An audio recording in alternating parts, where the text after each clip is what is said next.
Behold, the Lamb of God who takes away the sins of the world.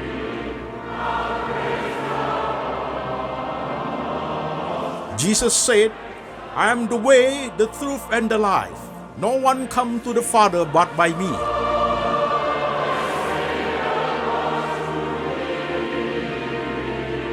For God so loved this world, so he gave his one and the only Son. Whoever believe in him shall not perish, but have eternal life. Shalom jemaat sekalian, saya Pendeta Antoni Chang. Salam kepada jemaat yang ada di kota-kota Indonesia dan juga jemaat yang ada di kota-kota di luar negeri. Hari ini kita online Sunday Service lewat lembaga Antoni Chang Ministry Internasional. Tema kita hari ini adalah Turning Point Kehidupan. Kita ambil dari satu tokoh di Alkitab yang namanya Sakius. Firman Tuhan hari ini kita ambil dari dua bagian.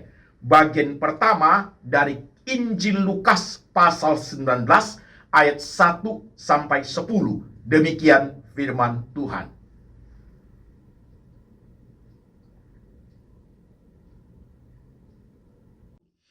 Yesus masuk ke kota Yeriko dan berjalan terus melintasi kota itu. Di situ ada seorang bernama Sakius, kepala pemungut cukai, dan ia seorang yang kaya.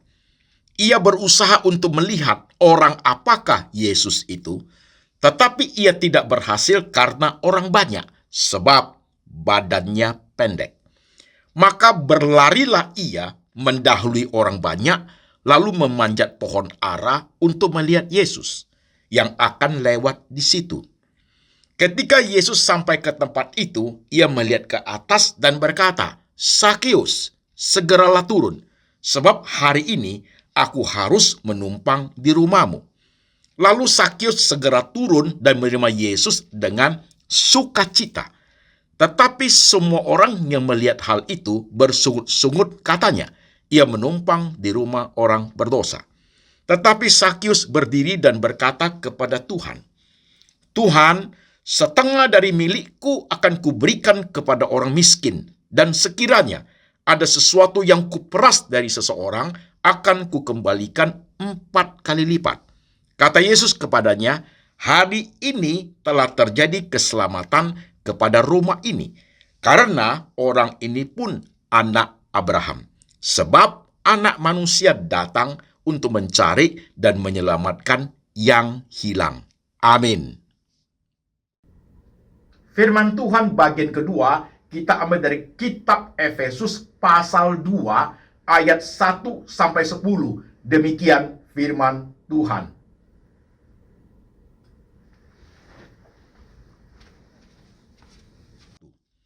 Kamu dahulu sudah mati karena pelanggaran-pelanggaran dan dosa-dosamu. Kamu hidup di dalamnya karena kamu mengikuti jalan dunia ini. Karena kamu mentaati penguasa kerajaan angkasa, yaitu roh yang sekarang sedang bekerja di antara orang-orang durhaka. Sebenarnya, dahulu kami juga terhitung di antara mereka. Ketika kami hidup di dalam hawa nafsu daging dan menurut kehendak daging dan pikiran kami yang jahat. Pada dasarnya, kami adalah orang-orang yang harus dimurkai sama seperti mereka yang lain. Tetapi Allah yang kaya dengan rahmat, oleh karena kasih-Nya yang besar, yang dilimpahkannya kepada kita, telah menghidupkan kita bersama-sama dengan Kristus. Sekalipun kita telah mati oleh kesalahan-kesalahan kita, oleh kasih karunia kamu diselamatkan. Dan dalam Kristus Yesus, Ia telah membangkitkan kita juga dan memberikan tempat bersama-sama dengan Dia di sorga, supaya pada masa yang akan datang Ia menunjukkan kepada kita kekayaan kasih karunia-Nya yang berlimpah-limpah sesuai dengan kebaikan-Nya terhadap kita dalam Kristus Yesus. Sebab karena kasih karunia kamu diselamatkan oleh iman. Itu bukan hasil usahamu, tetapi pemberian Allah. Itu bukan hasil pekerjaanmu. Jangan ada orang yang memegahkan diri. Karena kita ini buatan Allah, diciptakan dalam Kristus Yesus untuk melakukan pekerjaan baik yang dipersiapkan Allah sebelumnya. Ia mau supaya kita hidup di dalamnya. Amin. Jemaat sekalian, firman Tuhan sudah kita baca, firman Tuhan sudah kita dengar. Sekarang mari kita tundukkan kepala. Saya mengajak setiap jemaat di kota manapun yang sedang ikut ibadah online lewat lembaga Anthony Chang Ministry International ini, mari kita tunduk kepala, kita berdoa. Tuhan Yesus, kami sudah membaca firman-Mu. Kami sudah mendengarkan firman-Mu. Sekarang roh Tuhan bekerja, mengurapi hamba-Mu ini. Beri dia hikmat dan bijaksana, boleh menguraikan firman Tuhan dengan bahasa yang paling sederhana, yang gampang dimengerti oleh seluruh lapisan jemaat. Kami rindu firman Tuhan itu memperbaharui hidup kami, mentransformasi hidup kami, membawa kami kepada suatu turning point kehidupan yang makin hari makin berkenan kepada Tuhan. Hati kami, pikiran kami, iman kami diperbaharui oleh kebenaran. Kami duduk diam, Tuhan, Engkau berbicara, kami mendengar. Dalam nama Tuhan Yesus kami berdoa. Amin. Shalom jemaat sekalian. Apa kabar? Bagaimana kehidupan saudara sampai hari ini? Dengan semua pengalaman hidup yang saudara alami, baik pengalaman suka, pengalaman duka, kesenangan, kesulitan, tantangan, apakah semua pengalaman itu baik terjadi hari ini, kemarin, atau 2 bulan lalu, atau 2 tahun lalu, atau 5 tahun lalu, apakah semua pengalaman-pengalaman seperti itu tetap menjadi suatu jembatan membawa saudara itu jauh-jauh lebih dekat kepada Tuhan? Gitu. Apakah seperti itu? Jikalau hanya karena kehidupan pengalaman hidup yang menyenangkan saja, segala berkat dan sukacita saja yang membawa saudara itu dekat kepada Tuhan, itu hal yang biasa. Tetapi kalau hal yang sulit, penuh tantangan, kemalangan, kesulitan membuat saudara itu tanda tanya kepada Tuhan, itu justru membuktikan kerohanian kita terjadi something wrong. Jemaat sekalian, hati-hati dalam hal ini. Jadikan pertanyaan-pertanyaan sebagai menjadi suatu indikator untuk mendeteksi pertumbuhan kerohanian kita. Oke? Hari ini tema kita adalah turning point kehidupan. Kita ambil dari tokoh Sakius yang di Alkitab. Saudara sekalian, definisi daripada turning point itu adalah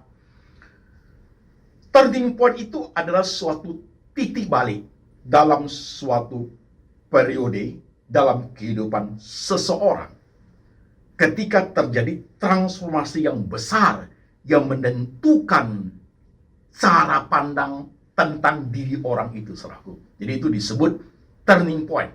Tentunya turning point itu prosesnya bertahap, saudaraku. Nanti saya jelaskan waktu kita bahas tentang Sakius.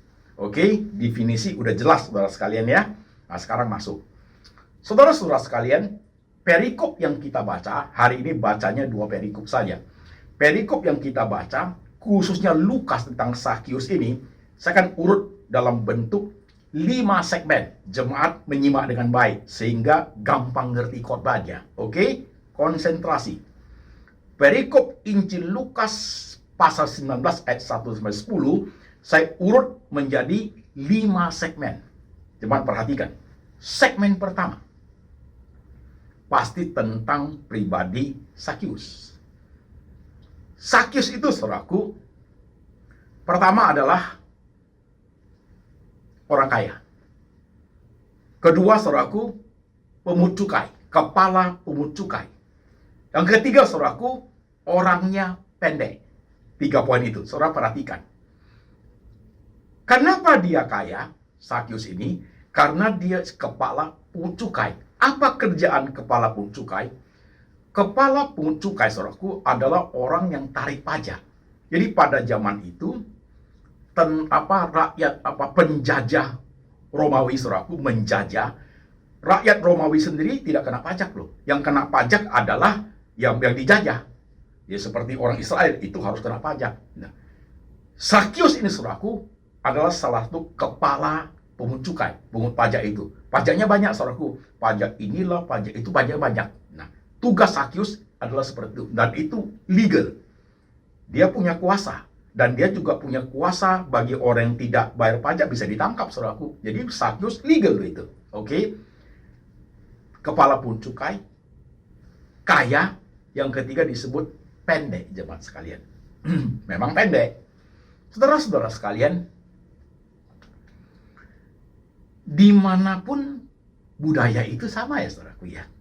Kita selalu mengingat seseorang itu, kita memberikan inisial pada seseorang itu, supaya gampang mengingat seseorang itu, selalu kita menitik beratkan kepada sesuatu yang ada pada diri orang itu yang lebih, kan begitu saudaraku ya. Sesuatu yang unik kita kasih itu. Nah ini karena dia pendek, disebut Sakyus pendek. Sebenarnya kalau mau tanya, Sakyus siapa? Kepala pungut cukai, orang sudah tahu. Tapi orang ngomong apa? Siapa yang pungut pajak hari ini? Si pendek itu, orang sudah tahu Sakyus, saudaraku, begitu. Nah, dalam contoh hidup sehari-hari juga sama kok kita. Siapa itu? Si ompong. Ya, nggak ada giginya, kita panggil si ompong. Kan tidak semua orang ompong. Siapa itu? Si jangkung. Tinggi dia. Kayak tiang listrik, saudaraku, kita panggilnya si jangkung. Siapa tetangga satu itu? Si endut. Endutnya minta ampun, saudaraku. Semua bulat. Mata bulat, pipi bulat, semua bulat. Si endut itu. Gitu kan? Si ganteng, ya kebanyakan jelek, hanya dia saja yang ganteng. Kan begitu, saudaraku.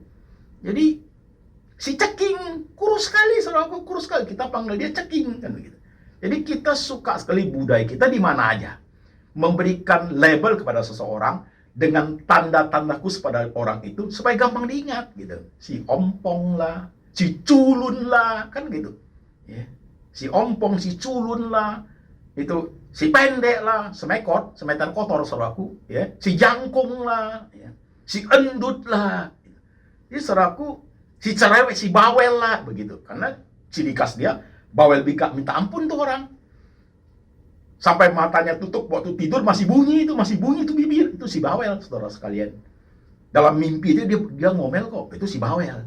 Nah, saudaraku, di zaman Sakyus, saudaraku, sama.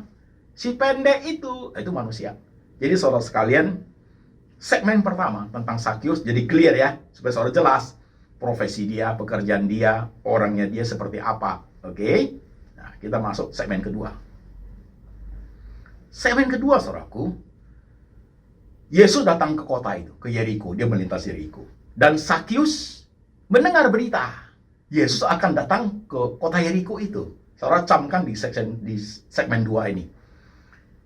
Sakyus sudah pasti kenal Yesus. Tahu. Dia banyak dengar nih.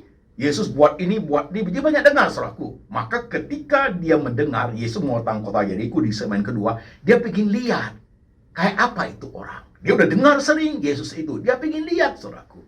Dan saudara jangan lupa, Yesus pun sangat familiar dengan Sakyus. Waktu dia Sakyus langsung panggil, Sakyus, turun ke sini, malam ini aku harus niat kurma. Yesus tidak tanya ke orang lain, siapa itu yang manjat pohon. Enggak, saudaraku. Sakyus pun, Yesus familiar dengan Sakyus. Jadi jelas ya, segmen kedua ini, Sakyus mendengar Yesus mau datang. Dia mau pergi, mau lihat Yesus. Masalahnya dia pendek. Saudaraku. Ya, kalau dia pendek, kerumunan orang banyak, dia tidak lihat. Ya, orang bilang orang pendek pintar, saudaraku ya. Ada benar juga ya, tapi tidak selalu. Banyak orang pendek bego juga, saudaraku. Ada. Orang jangkung kan tidak selalu bodoh. Banyak orang jangkung pintar juga, saudaraku. Banyak orang pendek juga bodoh. Kan gitu, saudaraku ya. Kan gitu. Orang jangkung rohani, Pak. Kenapa? Otaknya dekat surga. Enggak juga. Banyak orang pendek juga rohani. Banyak orang jangkung juga enggak rohani. Walaupun dekat surga otaknya. Kan gitu, saudaraku. Oke? Nah, saudara sekalian, karena dia pendek di segmen 2 ini, karena dia pendek, dia lari duluan, manjat pohon ara. Ini pendek pintar, saudaraku, manjat pohon ara supaya dia bisa lihat Tuhan Yesus. Dia duluan sampai. Saudaraku. Baru kerumunan orang banyak datang. Itu segmen kedua. Clear, saudaraku ya? Clear. Nah, segmen ketiga, jemaat sekalian. Waktu dia manjat, orang pada datang semua. Yesus lihat Sakius. Tadi saya sudah ngomong. Familiar loh Yesusnya dengan Sakius. Waktu dia lihat Sakius, dia ngomong, Sakius, turun. Malam ini aku harus menginap di rumahmu. Gitu. Malam ini aku harus menginap di rumahmu. Turunlah Sakius dengan sukacita. Ini segmen 3 ya. Ayat berikutnya ngomong apa? Orang-orang sekitar situ bersungut-sungut. Ia bertinggal di rumah orang berdosa. Memang manusia itu begitu. Manusia itu memang begitu, saudaraku. Seolah-olah kalau suci banget sudah nggak boleh bergaul dengan orang yang tidak suci. Nggak seperti itu kan. Oke, itu segmen ketiga. Waktu Yesus mengatakan di segmen ketiga itu, Sakius, turun. Malam ini aku harus nginap di rumahmu. Oke, kita masuk segmen keempat. Setelah segmen ketiga selesai, segmen keempat, ketika mendengar itu Sakius turun, sukacita sekali. Langsung dia ngomong, Tuhan, ini segmen 4 ya. Tuhan, setengah dari hartaku saya bagi kepada orang miskin. Kalau ada orang yang aku peras, aku kembalikan 4 kali lipat. Ini segmen keempat. Sorry, ingat ya, ini segmen keempat.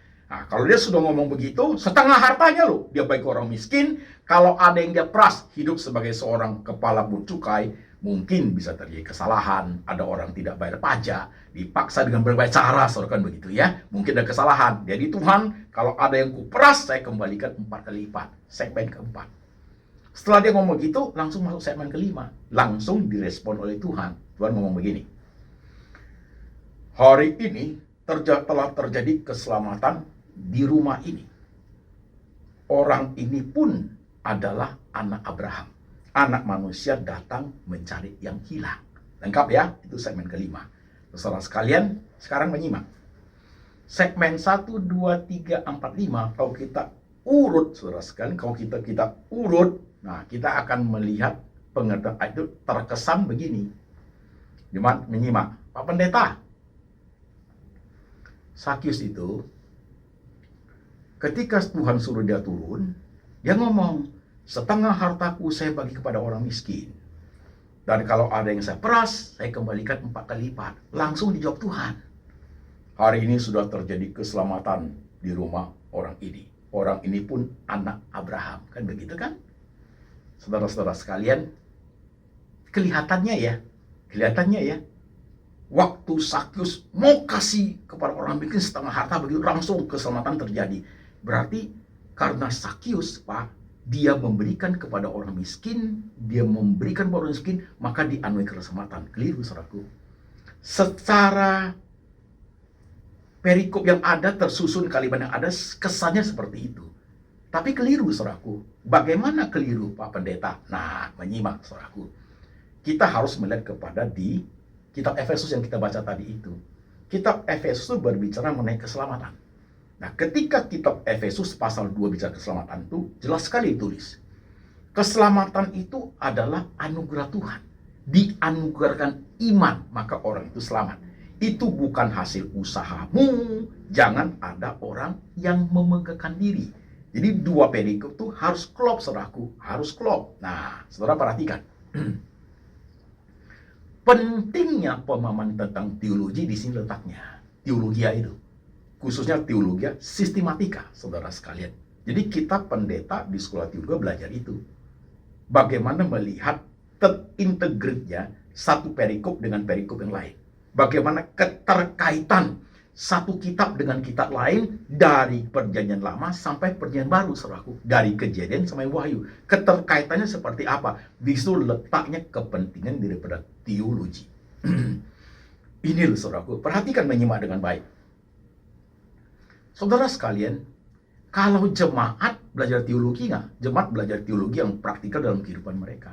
Jadi jemaat itu, saudaraku, pendeta A ngomong begini, dia nangkap. Pendeta B ngomong begini, dia nangkap. Dalam pengalaman hidup dia, begini dia nangkap. Sehingga teologi yang dipahami oleh jemaat itu bervariasi, saudara sekalian. Dia tidak utuh, bervariasi, berwarna-warni. Nah, dengan berwarna-warni ini kadang-kadang jemaat bingung. Lah, pendeta ini ngomong begini, Pak Pendeta. pendeta yang itu mau percaya bagaimana? Karena dia tidak punya basic teologi yang kuat. Saudara sekalian, itu loh masalahnya. Saudara menyimak ya. Demikian pun pendeta. Kalau pendeta tidak belajar teologi yang strong dengan teologi yang kuat, saudara sekalian, kelihatan dari cara dia berbicara, kelihatan waktu dia khotbah. Saudaraku, dia tidak mampu menghadirkan pemahaman firman Tuhan itu secara sistematis, whole, utuh, sehingga jemaat belajar dengan baik. Nggak bisa. Yang bisa, sekarang contoh lihat di YouTube itu. Nggak diomongin, buat terus ya, minggu depan apalagi, itu terus ditekani. Jadi teologianya teologi serpihan, saudaraku. Ada lagi yang ditekani persembahan terus, nah begitu. Jadi tidak memberikan suatu ajaran. Teologi itu tidak utuh dikembangkan dalam ilmu berkhotbah. Ini bahaya loh jemaat. Pendeta sebenarnya menjadi beresiko. Itu baru pendeta. Yang kedua, saudara sekalian, ada juga yang bukan pendeta, tapi yang merasa terkenal, bisa bicara di atas panggung, di mimbar, ya. Mungkin dia kaya, orang berpengaruh, ya dia khotbah di gereja. Bahaya jemaat. Perhatikan apa yang dijelasin. Secara pengetahuan oke loh, mungkin S2, S3, saudaraku, oke loh. Orang pintar terkenal, oke loh saudaraku. Tapi kalau tidak punya basic teologi yang baik, itu tidak bagus, saudaraku. Kelihatannya khotbahnya bagus, kutip-kutip ayat ini khotbahnya bagus, saudaraku, dan kita tepuk tangan, kita amin terus. Tapi kita yang belajar teologi ini, saudaraku, langsung bisa mengamati, langsung bisa menilai pemikiran orang seperti itu terjadi friksi, serpihan, saudara, karena dia tidak mampu merangkai. Kelihatannya bagus, tapi di balik rangkaian semua itu banyak yang pecah. Ya, dia sendiri pun nggak ngerti kenapa begitu. Pokoknya ngomong aja, itu masalahnya, saudaraku. Hati-hati dalam hal ini. Oleh sebab itu, jemaat sekalian, seperti khotbah hari ini. Jadi bagaimana Pak mengkaitkan antara Efesus pasal 2 dengan tentang Sakius ini? Karena di Efesus Tuhan mengatakan keselamatan anugerah, bukan hasil usahamu. Sementara di Injil Lukas yang kita baca dikatakan, ya, terkesan seolah-olah setelah Sakius mau janji kasih hartanya, saudaraku, Tuhan langsung jawab keselamatan diberikan. Nah, ketika harmoniskan itu, saudaraku, adalah pasti harus terjadi anugerah keselamatan dulu kepada Sakius. Baru Sakius meresponi, setengah hartaku kuberikan pada orang miskin. Itu harus terjadi. Nah, kelihatan di segmen yang kita baca itu. Ketika Tuhan ngomong, Sakius, turun. Hari ini aku mau menginap di rumahmu. Dia turun dengan hati yang sukacita. Ngomongnya apa? Tuhan. Dia udah ngomong sebut Tuhan itu.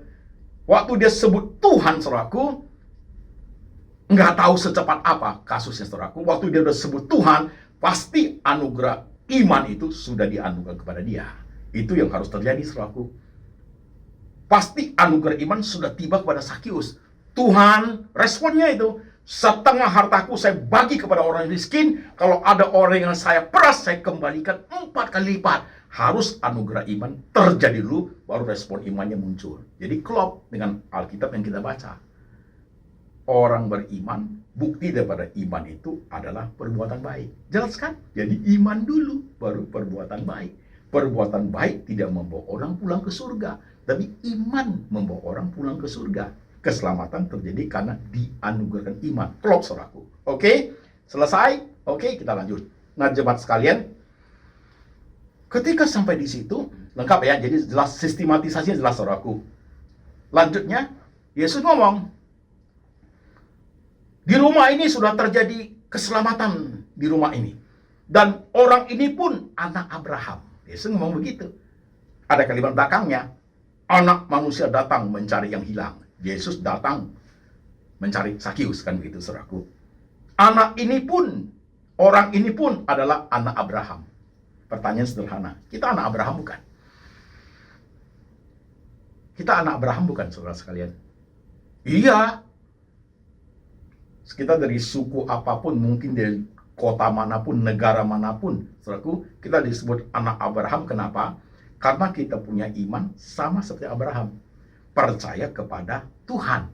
Percaya kepada Tuhan Yesus. Lah Pak Pendeta, Tuhan Yesus di zaman Abraham, Tuhan Yesusnya tidak hadir di dunia ini. Bagaimana Abraham bisa kenal Tuhan Yesus? Oke, itu pertanyaan sering ditanyakan oleh murid-murid Tuhan Yesus pada saat itu loh. Bahkan Tuhan berikan jawaban buat mereka bagus. Tuhan Yesus jawab begini. Tuhan ngomong dalam bentuk bahasa Inggrisnya bagus ya. Before Abraham was, I am. Saudara menyimak dia punya tenses. Sebelum Abraham ada, was pakai past tense loh. Yesus jawabnya I am pakai present tense. Kok bisa ya Pak? Begitu.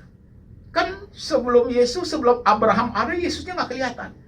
Abrahamnya sudah lewat. Yesus ngomong di zaman perjanjian baru. Kok Tuhan pakai I am? Karena dia itu Tuhan.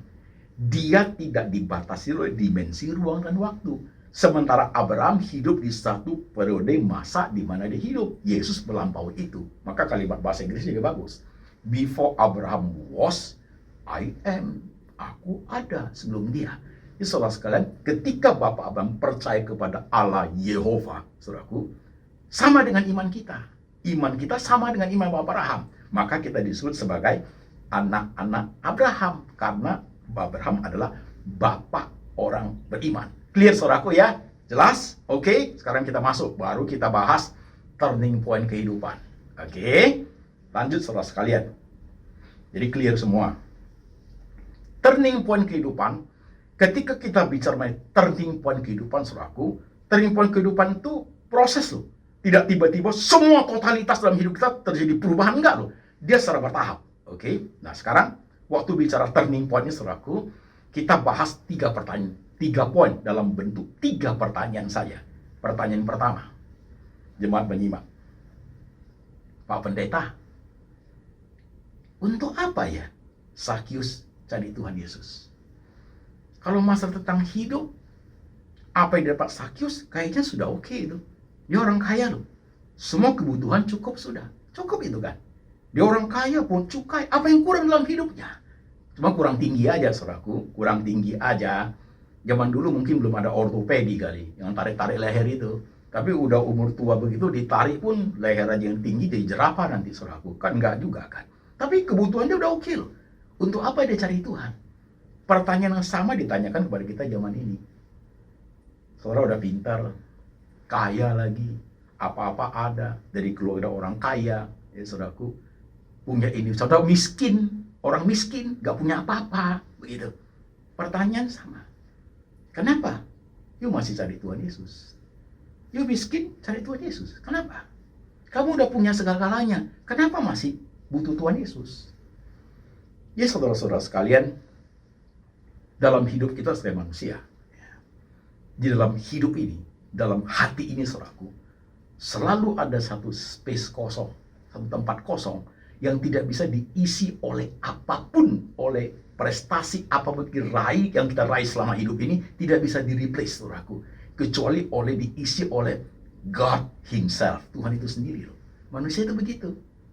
Ingat nggak khotbah tentang manusia berdosa, yang manusia jatuh dosa, kemudian keluar dari Eden itu, saudaraku? Masih ingat? Tuhan mencipta manusia. Dalam diri manusia itu, manusia menyadari betul loh, secara instinktif, bahwa Tuhan itu berkuasa loh. Tapi ketika mereka sudah berbuat dosa, saudaraku, diusir dari Taman Eden, saudara sekalian, pemahaman mereka tentang Tuhan itu jadi kabur, miss the target mereka. Itu dosa, saudaraku. Maka manusia itu setelah dari situ kecenderungannya apa, saudaraku? Karena dia tahu ada sesuatu yang kuasa yang besar yang bisa dipakai untuk melindungi dia. Kan manusia begitu jadinya. Karena memang Tuhan tanamkan itu. Karena dia sudah, Tuhannya pun sudah tanda kutip.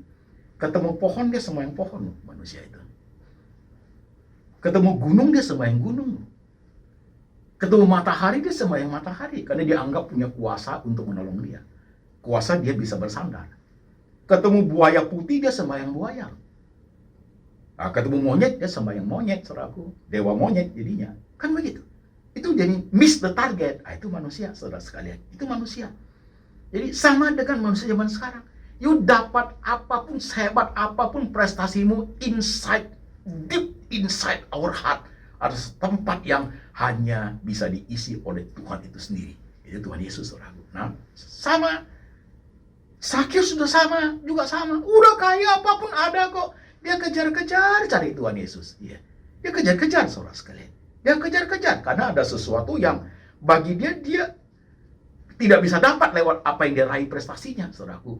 Dia dapat itu Tuhan ada di situ. Unik ya hidup ini ya, manusia itu begitu. Nah, saudara pakai poin ini, coba lacak kehidupan. Coba lacak kehidupan. Sekarang kita masuk poin kedua, pertanyaan kedua. Pak Pendeta, Sakius itu ketika sudah dianugerahi iman, terjadi suatu transformasi, suatu turning point kehidupan. Tuhan, setengah hartaku saya bagi kepada orang miskin. Jika ada orang saya peras, saya kembalikan 4 kali lipat. Itu benar-benar titik balik, turning point. Yes. Nah, saudara perhatikan. Pertanyaan kedua ini adalah, Pak Pendeta, why? Kenapa bisa terjadi seperti itu ya? Nah, jemaat menyimak, saya jelaskan. Saudara-saudara sekalian, orang Kristen sejati, orang yang true believer, orang yang benar-benar percaya Tuhan, yang benar-benar dianugerahi keselamatan, dianugerahi iman oleh Tuhan, saudaraku, harus dan pasti terjadi turning point. Harus terjadi, saudaraku. Nah, ini terjadi kepada Sakius. Setengah hartaku saya bagi kepada orang miskin. Pak Pendeta, kalau seperti itu, apakah artinya kalau zaman sekarang ini, kalau saya bertobat terima Tuhan Yesus, saya harus kasih orang miskin ya, harta saya setengah? Tidak selalu harus seperti itu. Nah, saya perlu jelasin jemaat sekalian, tidak selalu harus seperti itu. Lah Pak, saya miskin Pak, rumahnya kontrak, masih banyak utang di bank Pak, pagi makan siang bengong, setengah harta apa yang saya bisa bagi pada orang miskin? Saya sendiri miskin kok Pak Pendeta. Kan saudara ngomong begitu kan? Dengar saya jelasin. Saudara-saudara sekalian, ketika terjadi turning point kehidupan dalam diri Sakius, saudaraku, terjadi perubahan besar itu, tentunya turning point itu tahapnya proses. Tidak semua hidupnya berubah total, enggak. Nah, ada sesuatu dalam hidup dia yang paling besar, suatu kehidupan dia yang paling hebat yang dapat diraih, saudara sekalian, yang paling hebat yang ada pada dirinya. Tadi definisi turning point kan ada suatu cara pandang baru tentang dirinya. Yang paling hebat dalam diri Sakius itu apa, saudaraku? Kaya dia. Itulah yang menjadi turning point dalam hidup dia. Setengah hartaku Tuhan. Begitu loh jemaat. Nah, kembali kepada kita masing-masing. Mungkin waktu kita percaya Tuhan Yesus, kita tidak punya harta sama sekali. Contoh seperti saya. Waktu zaman saya percaya Tuhan Yesus, saya bukan orang kaya. Saya orang susah, saudara sekalian. Nah, kan nggak mungkin apa yang bisa dijual, nggak ada yang bisa saya jual untuk bagi orang miskin. Tapi sesuatu yang ada pada diri saya, yang anggap segala-galanya adalah hidup saya. Tenaga saya, pikiran saya. Nah, itu yang saya kasih. Maka saya menyerahkan diri jadi pendeta. Gitu loh, saudaraku. Gitu. Oke? Kalau dengan saudara perhatikan. Dalam hidup saudara itu, waktu terjadi turning point kehidupan itu, saudara percaya Tuhan Yesus itu, kembali pada zaman hari ini, suatu self correction yang kuat sekali loh, teman sekalian. Artinya, dalam diri kamu pada saat percaya Tuhan Yesus, apa yang paling besar kamu raih? Prestasi kah itu? Kekayaanmu kah itu? Hidupmu kah itu? Talentamu kah itu? Contoh ya, Pak Pendeta, saya punya talenta, hidup saya bukan di dunia bisnis, bukan di dunia politik, Pak. Hidup saya adalah, ya, saya seorang aransemen musik, Pak. Talenta saya bagus sekali di situ. Waktu aku percaya Tuhan Yesus, saya berikan setengah dari kemampuan saya untuk melayani Tuhan dengan membina anak-anak Tuhan itu supaya mereka bisa menyanyi dengan baik. Itu loh, saudaraku. Itu loh. Jadi apa yang ada di dirimu yang saat kamu bertobat yang paling besar, paling hebat, itu yang kamu beri kepada Tuhan. Itu loh jemaat. Itu turning point kehidupan. Itu terjadi pada Sakius. Jadi tidak selalu harus semua yang bertobat harus kasih harta setengah. Kalau saudara nggak punya harta, apa yang dikasih? Iya kan? Iya kan? Dan pertanyaan kembali kepada jemaat. Kalau saudara orang kaya, saya tanya, saudara kasih nggak setengah harta? Punya rumah 5, ya, udah percaya Tuhan Yesus, jual 2,5 rumahnya untuk bagi kepada orang miskin, saudara nggak? Kasih nggak? Itu saudara yang bisa jawab loh, bukan saya loh. Oke? Nah, ini harus hati-hati saudara sekalian. Kembali kepada pribadi masing-masing. Jikalau turning point kehidupan pada truly believer, benar-benar anugerah tiba. Terjadi loh Sakyus itu. Jadi firman Tuhan tidak bohong, saudaraku. Terjadi loh itu. Suatu penyataan yang luar biasa, walaupun setelah itu berlanjut, masih banyak yang harus terjadi proses kehidupan dalam diri Sakyus. Berubah terus kan.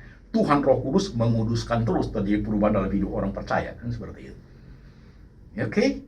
Jelas jemaat sekalian, sebelum masuk ke poin terakhir, saya mau berhenti pelan sedikit. Nah, jemaat perhatiin. Waktu terjadi turning point kehidupan dalam hidupmu, nggak tahu kapan itu, mungkin 10 tahun lalu, 5 tahun lalu, 3 tahun lalu, atau 20 tahun lalu, terjadi turning point itu, kamu buat apa untuk Tuhan? Supaya saudara mengevaluasi kembali diri. Tidak bisa bilang enggak loh. Tidak bisa bilang, ya pokoknya percayalah Pak. Ya gitu-gitulah Pak. Nah, kalau saudara menjawab, ya gitu-gitulah Pak, itu akan masuk ke poin pertanyaan ketiga. Gitu. Nah, kalau masuk poin pertanyaan ketiga, saudara sekalian, tadi pertanyaan 1, kenapa udah terkenal ini masih cari Tuhan? Oke. Poin pertanyaan kedua, ya, terjadi luar biasa. Kenapa? Karena Sakyus itu menjadikan Yesus menjadi center dalam hidupnya. Center loh itu. Jadi Yesus sudah menjadi center, mengubah totalitas hidupnya itu, apapun memiliki itu, merubah totalitas cara berpikirnya. Dia punya world view begitu. Nah, pertanyaan ketiga, kok ada Pak? Nah, ini contoh kasus praktikal. Suami saya itu Pak Pendeta, udah katanya udah percaya Tuhan Yesus, udah dibaptis loh Pak, tapi nggak berubah itu. Dulu pemabuk, ya hidupnya nggak benar, tukang judi online. Setelah percaya Tuhan Yesus lebih parah Pak Pendeta. Lah ini kenapa ini Pak Pendeta? Ini terjadi turning point kehidupan nggak Pak Pendeta? Itu pertanyaan jemaat itu, kan begitu. Itu ada orang Pak, bisnisnya nggak benar, bisnis online, ya, buka panti pijat yang tidak benar. Setelah percaya Tuhan Yesus, turning point apa Pak? Nggak berubah, dagangnya tetap sama, hidupnya tetap seperti itu, tapi percaya Tuhan Yesus. Nah ini menjawab pertanyaan ketiga. Kenapa begini Pak Pendeta? Orang-orang seperti itu, saudaraku, mereka menjadikan Tuhan Yesus itu bukan center point dalam hidup mereka. Yesus menjadi pelengkap dalam hidup mereka. Ini yang membedakan. Jemaat menyimak. Yesus bukan menjadi center, mengubah total cara pandangan, tapi Yesus menjadi pelengkap dalam hidup mereka. Kalau Sakyus menjadikan Yesus menjadi pelengkap, cara berpikirnya bagaimana? Wah, ini percaya Tuhan Yesus cocok nih.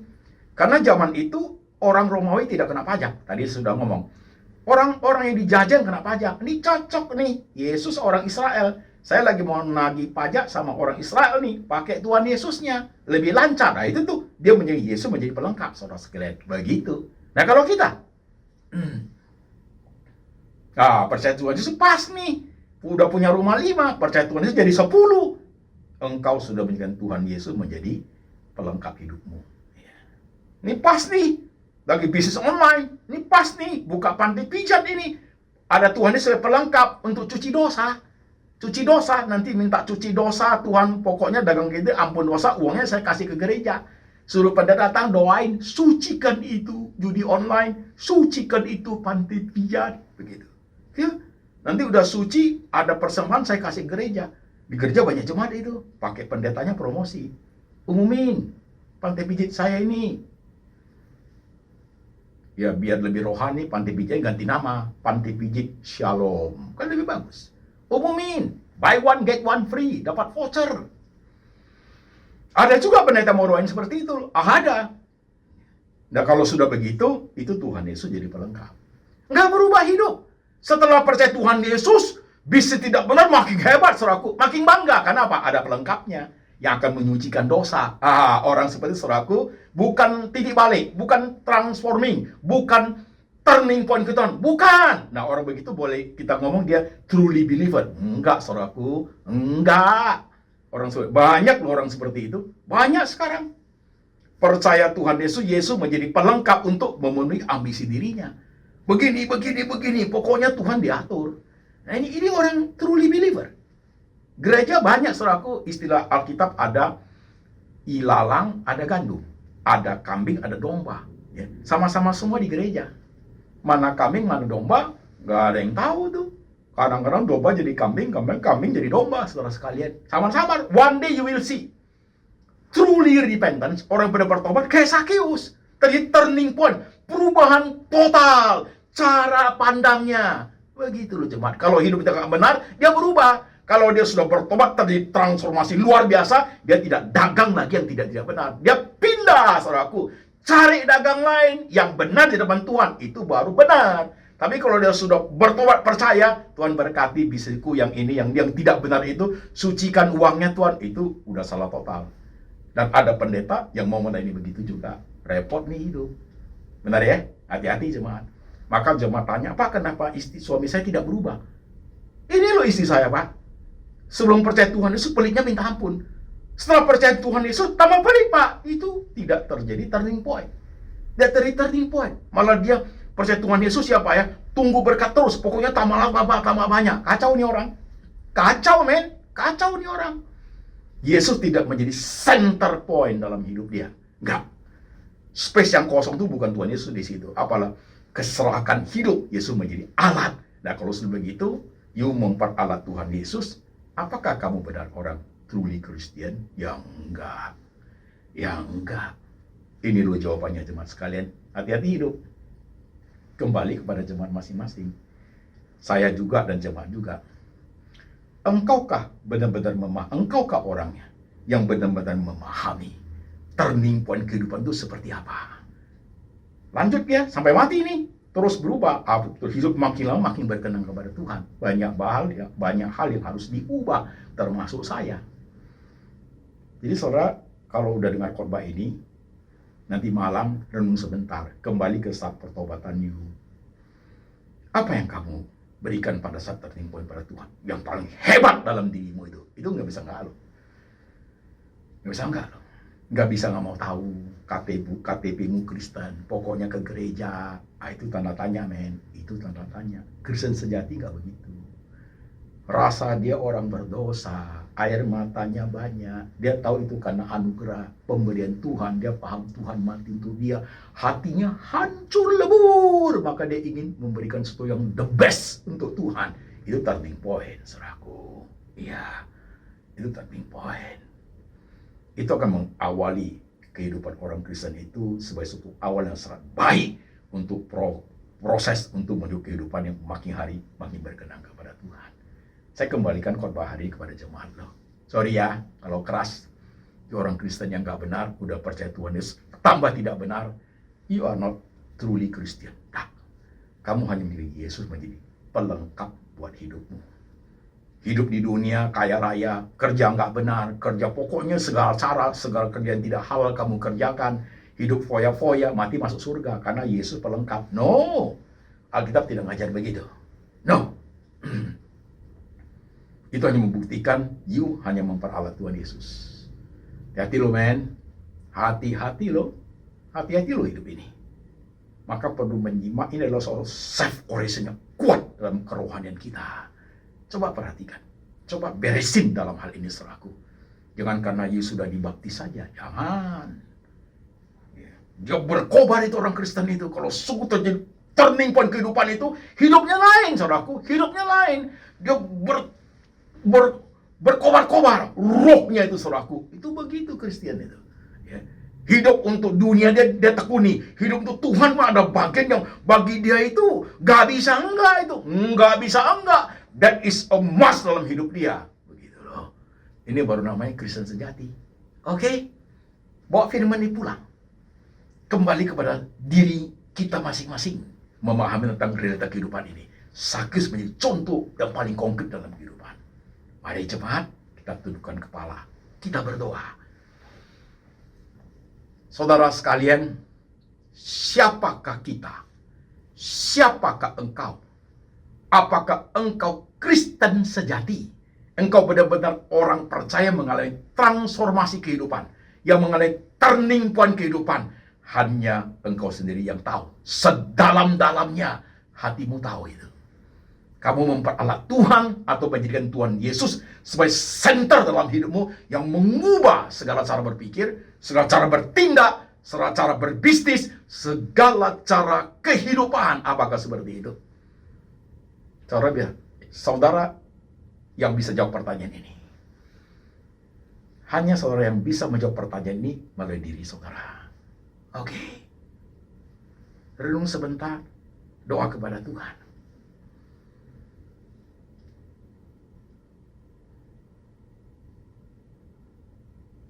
Kalau kau menjadi Kristen, tambah pelit, hanya tujuannya untuk menambah, menumpuk hartamu, tanda tanya kerohanianmu itu.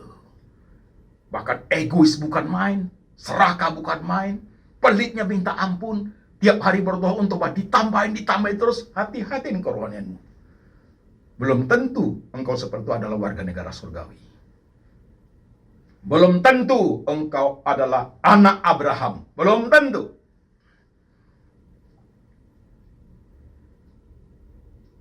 Saudara berdoa. Hadiri suatu self-correction yang baik untuk memahami kebenaran, mengerti kehidupan. Periksa diri masing-masing, betulkan posisi hidup, posisi iman, kesungguhan, ketelitian itu, perhatikan dengan baik.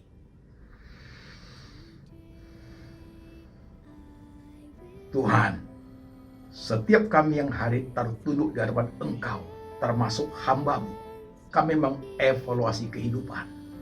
Kami melihat turning point kami.